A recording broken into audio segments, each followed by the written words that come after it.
Hello students. So the topic of our today's quiz is an English poem of class 4th and that is Don't be afraid of the dark. अंधेरे से डरना नहीं है. आपको poem में बताया हुआ है. पोएम आप सभी ने पढ़ ली होगी, कुछ सीखा भी होगा इससे. जैसा आप जानते हैं बहुत से बच्चे ऐसे होते हैं जो डार्क अंधेरे में जाने से बहुत डरते हैं. तो पोएम में बताया है कि the darkness is nothing, it's just that the earth has gone to sleep. Darkness ज़्यादा कुछ नहीं है, अंधेरा सिर्फ तभी होता है जब अर्थ सोने चली गई है तो अंधेरा हो गया. उससे ज़्यादा डरने की ज़रूरत आपको नहीं है.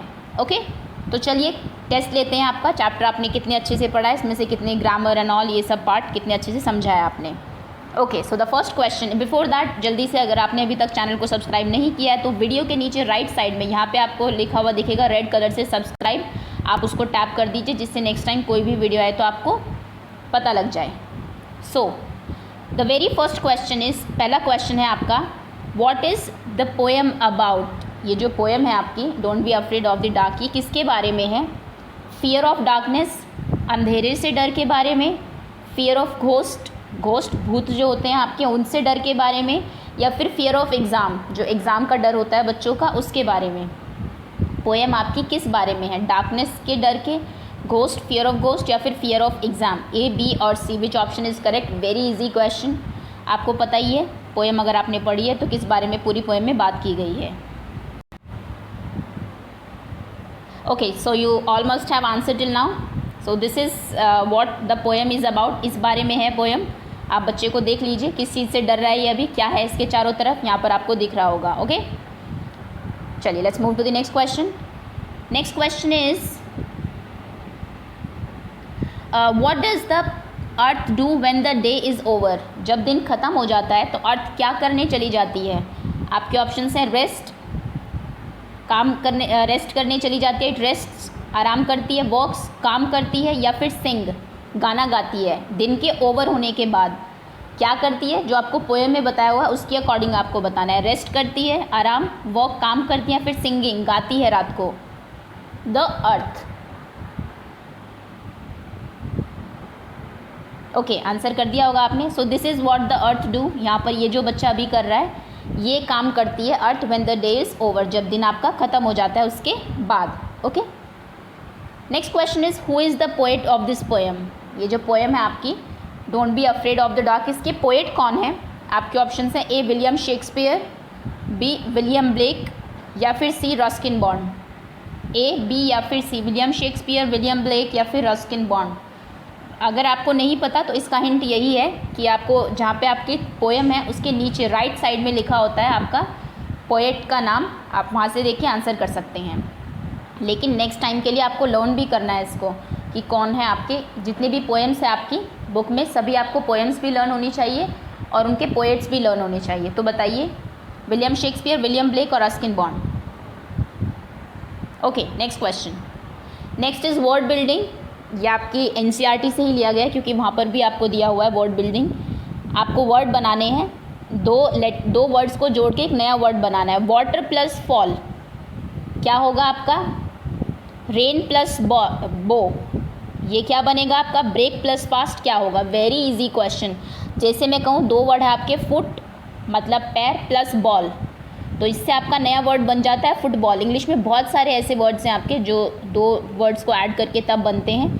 तो इन सभी को ऐड करके आपके जो वर्ड्स बनेंगे आप लिखेंगे आंसर 5 एंड देन ए, जो वर्ड बनेगा बी एंड सी. इस तरीके से आपको आंसर लिखने हैं कमेंट सेक्शन में.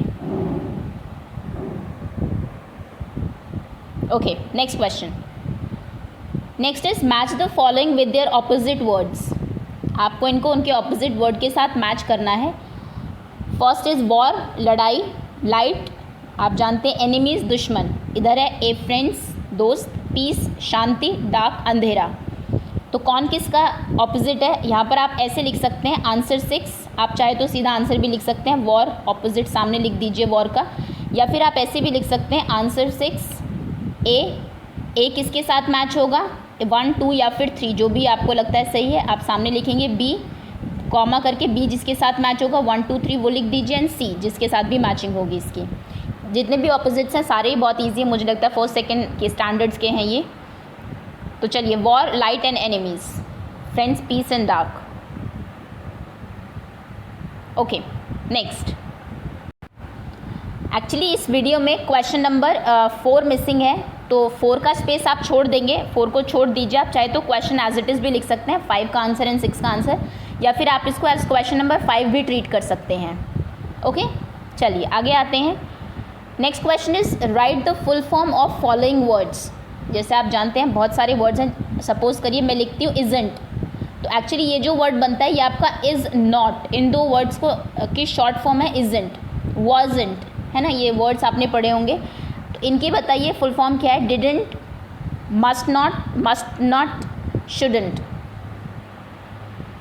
एक मैं बता देती हूँ, बाकी 2 आप मुझे कमेंट सेक्शन में बताएंगे। शुडंट जैसे कि आपका इसकी फुल फॉर्म होती है शुड नॉट। ओके, तो इनकी फुल फॉर्म आप बताइए, didn't and must not. Okay, answer कर दिया होगा आपने। आगे आते हैं। Next is similar sounding words, जिनको आप होमोफोन्स भी बोलते हैं। जैसे कि टू, TOO, ये भी आप टू ही पढ़ेंगे, इसका मतलब होता है बहुत ज़्यादा, too much. This is TWO2, ये होता है आपके 2, जो मैथ्स वाला 2 है। तो बोलने में दोनों ऑलमोस्ट सेम लग रहे हैं, 2 एंड 2, बट जब आप इनके मीनिंग टोटली डिफरेंट है। जैसे कि अगर मैं कहूँ, एक वर्ड है आपका फ्लावर एंड फ्लावर, तो प्रोनाउंसिएशन में काफ़ी हद तक सेम लगते हैं, बट फ्लावर मतलब फूल होता है आपका, और फ्लावर इसका मतलब होता है आटा जो होता है, उसका फ्लावर बोलते हैं। सो ऐसे ही आपको कुछ यहाँ पर वर्ड्स दिए हुए हैं, आपको उनके सिमिलर साउंडिंग वर्ड्स लिखने हैं। जैसे वन, कोई और भी है जो 1 लिखा जाता है, लेकिन स्पेलिंग उसकी डिफरेंट होनी चाहिए, बोला 1 जाता है, सॉरी। नेक्स्ट इज़ डियर, एक और वर्ड है जो आपका डियर ही बोलते हैं, बट स्पेलिंग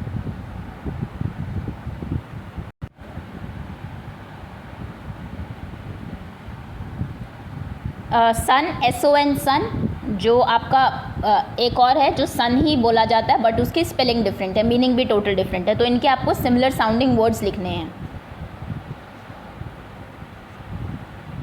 चलिए, आंसर कर दिया होगा आपने। आगे आते हैं।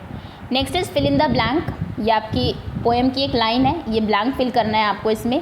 B friends with the night, there is nothing to dash, night के साथ दोस्ती कर लीजिए, रात के साथ दोस्ती कर लीजिए। देयर इज़ नथिंग टू, कुछ भी उसमें ऐसा नहीं है, कैसा नहीं है? नथिंग टू फियर, डरने वाला नहीं है। नथिंग टू सिंग, गाने वाला नहीं है। नथिंग टू डू, कुछ करने वाला नहीं है।